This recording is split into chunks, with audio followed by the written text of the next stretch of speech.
जिसको भी लगता है कि जेपी प्रणब झा के सामने में सरेंडर कर दिया, वो कान खोल के एक चीज सुन ले, जेपी नहीं कभी सरेंडर किया था और नहीं कभी सरेंडर करेगा, क्योंकि जेपी के जन्म कुंडली में आत्मसम्मान के साथ खिलवाड़ करना कहीं से लिखा ही नहीं है। और प्रणब झा जी के सामने जेपी नहीं झुका, प्रणब झा मेरे सामने में आके झुका, क्योंकि हमने प्रणब झा के घर पे नहीं गया, प्रणब झा मेरे घर पे आया और मेरे माँ से भी मिला, मेरे परिवार से भी मिला और मेरे सामने में उन्होंने स्पष्ट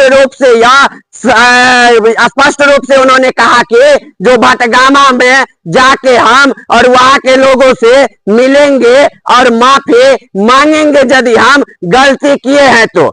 इसके बाद हम उनके साथ गए घूमने के लिए और उनसे बातचीत अच्छा से किए। उन्होंने कहा कि तो जेपी आप मेरा भाई हैं और हम भी आपका भाई हैं, हम लोग लड़ेंगे नहीं, ये सोशल मीडिया पे जो विवाद चल रहा है इस विवाद को खत्म कर दीजिए दोनों भाई मिलके, जो अच्छा संदेश जाएगा। लेकिन जब उनके बात हम मान लिए, भाई भैयारी वाला रिश्ता हो गया, तो उन्होंने लाइव में आके कुछ एक्स्ट्रा बातें बोला है, जिसका हर वीडियो बारी बारी से मेरे चैनल पे आएगा। लेकिन कुछ लोग कहते हैं कि जेपी सरेंडर कर गया।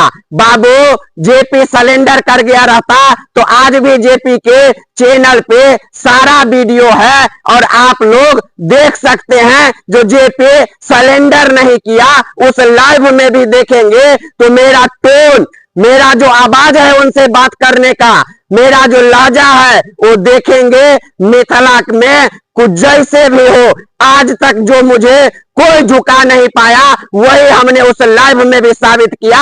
हम झुका नहीं, हमने उनको आदर किया और भैया भैया कहा, क्योंकि मिथिला का संस्कार है, अपने से छोटे को भी आप सम्मान करेंगे तो आपको सम्मान मिलेगा। यदि आप किसी को सम्मान नहीं देंगे तो आपको भी वह सम्मान नहीं देगा। और हमने प्रणब झा को पूरा सम्मान दिया, लेकिन प्रणब झा जी सम्मान लेने के लायक ही नहीं है, जिसका नतीजा रहा कि वह लाइव में किसी मुद्दे पे लाइव आना था और वो आके अनर्गल बातें करने लगे हैं, जो मुझे कहीं से भी मंजूर नहीं है। और हम प्रणब झा जी से कहेंगे वह लाइव वीडियो आप डिलीट कर दीजिए, अन्यथा हम जो है सो अपना कानून का सहारा लेंगे, क्योंकि वह लाइव से आप मेरा कहीं ना कहीं छवि खराब करने का काम किया है। इसलिए आप वह लाइव को डिलीट कर दीजिए, अन्यथा मुझे